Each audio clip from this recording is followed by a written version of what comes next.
Bismillahi walhamdulillahi wassalatu wassalam rasulillah. I wanted to talk a little bit about the orientation of the Hanafi school when it comes to social transactions, more specifically when it comes to economic contracts. Because there's a logic that's there, a way of looking at things that is very beneficial for ourselves in today's time and for the way that we can look at things. In other words, what I'm proposing is that we look at how they deal with economic contracts and we use that logic in our daily life and how we deal with people. The Hanafi school has an interesting classification, and I don't want to go into the depths of it. I just want to take the main points and highlight them so that we can talk about how to uh, develop our own logic, right?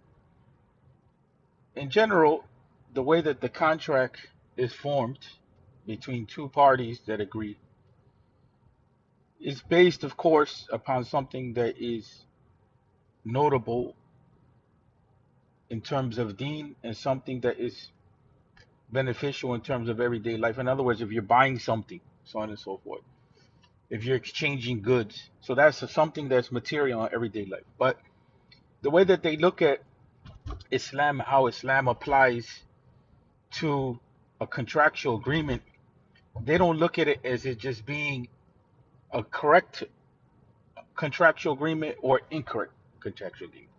They say that there's a possibility for the contractual agreement to have an element of it which is corrupt. But if we were to fix that point that's corrupt, then we can correct the overall agreement. And of course, this is applying to the way that Islam looks at economic contracts, and the Hanafis have their principles and they have their reasons why they come to that conclusion of not just saying is either right or wrong, but they say it's a possibility of a matter, also just having an element that's problematic, that if it was to be corrected, that particular element, the overall contract can be corrected.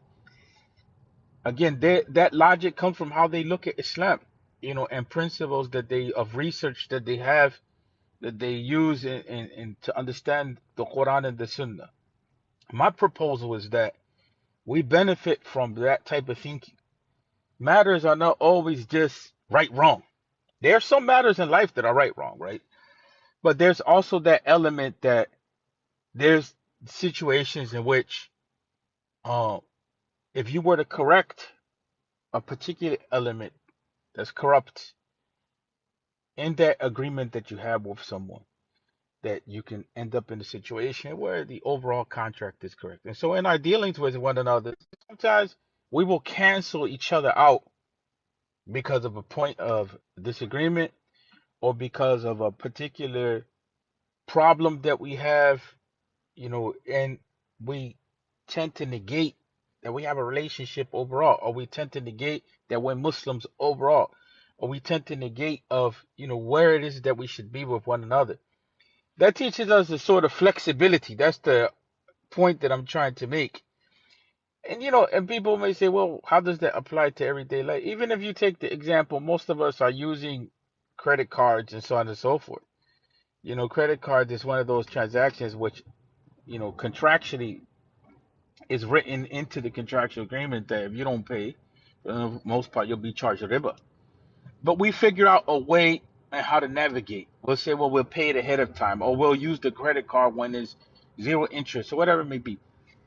Now, we navigate like that in situations of life when there's economics involved. What about our friendships? What about our relationships with one another? This person may have a particular issue or defect, or they may carry on this way. Why can't we find a way to correct our relationships with one another? If in Islam there's space to correct our economic transactions, and if we look at the boundaries of the Hanafi school of research, forget I don't even like to use the whole concept of madhabs, from because what it does is it freezes Islamic thought. You know what I'm saying? The madhab is supposed to be something that's continuously living, not something that's only that was said in a particular time period and it's frozen. Where's our application of that logic to today's time? I'm with Imam Suyuti, and the concept of saying that, those who think that we don't need to continuously think with the logic of Deen in our time period, then they don't aspire high. They're holding on to the ground, and their aspirations are very low, and they need to be refuted. In other words, we as Muslims need to realize Islam is living. And just because we fall short in our understanding or our capacity doesn't mean that Islam is not calling us to higher levels of commitment to the deen intellectually, spiritually, and in action. You understand what I'm saying? Like, Islam is calling us to civilizational building levels. Islam is calling us to spiritual elevation levels. Islam is calling us to intellectual refinement levels. It's calling us to not only personal obligation, like so many like to put up in today's time, but it's calling us to social responsibility. So we'll never get to any other levels of Islam other than just a very, parochial or limited personal practice if we don't think about how we're going to deal with each other. And if we keep canceling out each other, we're just vibing with what goes on in the general cancel culture of society. But we have brought that into religion. You're a Salafi, I can't deal with you. You're a Sufi, I can't deal with you. You're this, I can't deal with you. You're that, as though, we can just eliminate each other. Even in scholarship, it's like, well, that scholar said this, or that scholar from this school of thought. Real scholarship doesn't operate like that. Real scholarship looks at the logic, looks at the evidences. It doesn't matter if the person's from this school or that school, and I'm not saying that everyone at the basic level has the capacity to do that, because they don't. But what we do have the capacity to do is maybe not get into higher levels of scholarship, but we have the capacity to be compassionate and forgiving. Assalamu alaikum.